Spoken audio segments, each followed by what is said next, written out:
Hello friends, welcome back to Raju Notes channel, your weekly current affairs, general knowledge and some science and military technology updates.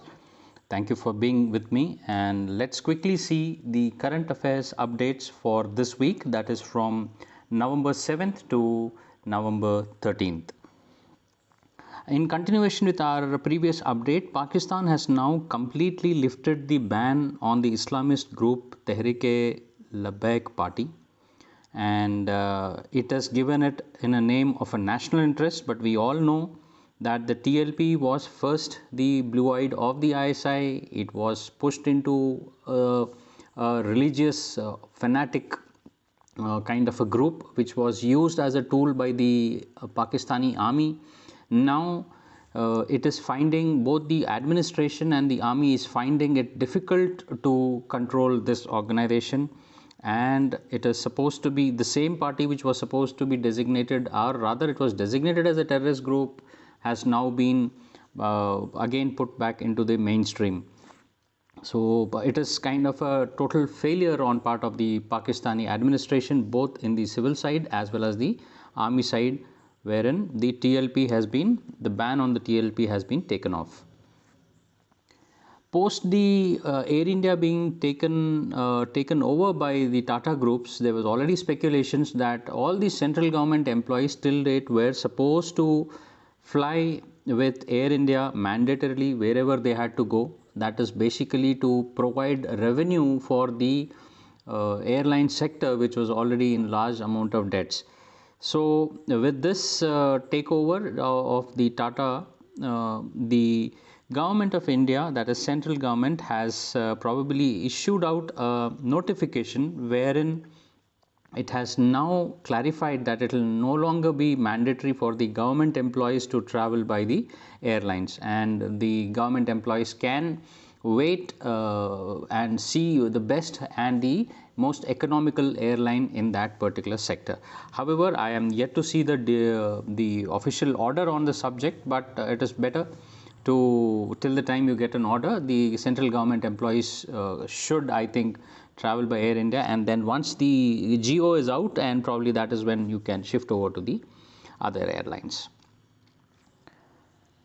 Now, India had organized a meeting on Afghanistan and in the region to discuss what is happening in Afghanistan. It is kind of India was trying to prove its kind of a role in this part of the world, in which the countries like Russia, Iran, Tajikistan, Uzbekistan, Turkmenistan, Kazakhstan, Kyrgyzstan were expected to participate, and this level of meeting was to be chaired by the NSA Ajit Doval. Well, in this, Pakistan had outrightly said that we will not participate in this, and post Pakistan, China has also conveyed that it will not participate in this meeting on Afghanistan. Well, a very expected move, nothing new for the country, but a strong statement coming from the Russia during this meet is that no country can meddle with the Afghanistan for their nefarious gains, and can that country, that is Afghanistan, cannot be used as a terrorist breeding ground or a launch pad to attack the sovereignty of the other countries. Well, that was a strong statement going on, but let's see. A point which was there in this is that both India and Pakistan and China are trying to kind of figure out as one of the major leaders in this region. Amidst all this tension, China has delivered the largest and most advanced warship, basically a frigate with stealth capabilities, it has ever manufactured, to Pakistan.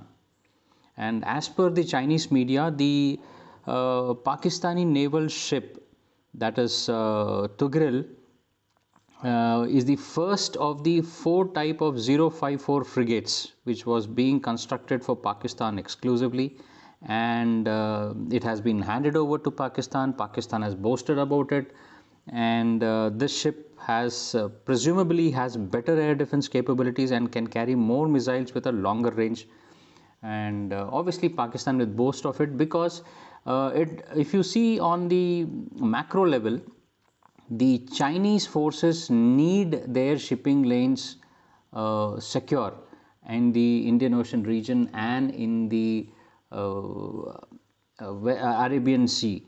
So, by giving Pakistan, it is just, I think it's an eyewash for the world that it is giving Pakistan. But since China has already control of Pakistani ports, China will operate these ships for its own gains, and if required, it will try to put pressure from the Indian western naval borders while it is doing some kind of attack or some kind of aggressive posture up in the northeastern regions of Ladakh and the eastern sides. So, a point which we should need to be aware of. And the Chief Vice Admiral R. Hari Kumar has been named the next Navy Chief, and he is taking over the office on 30th of this month, that is end of this month. And presently he is the flag officer commanding in chief for the Western Naval Command, and he is replacing the Navy Chief Admiral Karambir Singh, who is scheduled to retire on this day.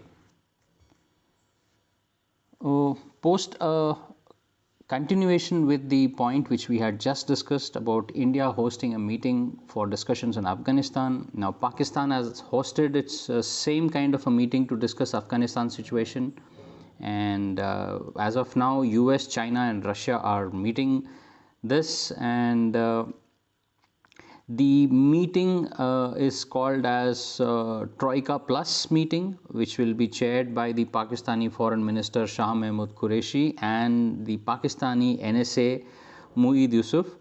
And the representative of all the four countries will meet the Afghanistan's acting foreign minister, that is Amir Khan Muttaqi.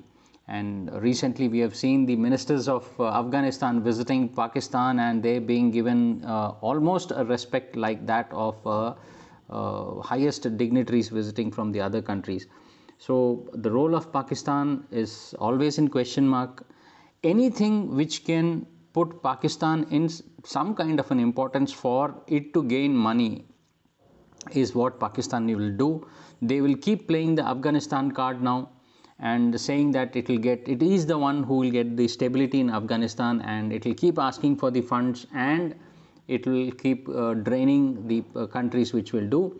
The Pakistani army will certainly look forward to US, whereas the Pakistani civil administration, Imran Khan's led government, will look forward towards China, both with their begging bowls on, and whatever aid, money, or whatever name you give it, they will be ready to take this. Back home in India, the Prime Minister Mr. Narendra Modi had launched two RBI schemes, and these schemes are, first is the RBI Retail Direct Scheme, and the second one is the Reserve Bank's Integrated Ombudsman Scheme. Well, in this, the RBI's Retail Direct Scheme, it allows the retail investor to invest in the government securities and open a free account with the RBI. And in the second scheme, it is one nation, one ombudsman system, with wherein you will have one portal, one email, and one address for all the customers to log in and also to lodge any kind of grievance with it. So this is some kind of steps towards further economic ease in the country. Let's see how well this will come, but just to be aware that such two new policies have been introduced recently. Well, that's all from my side in this week's updates.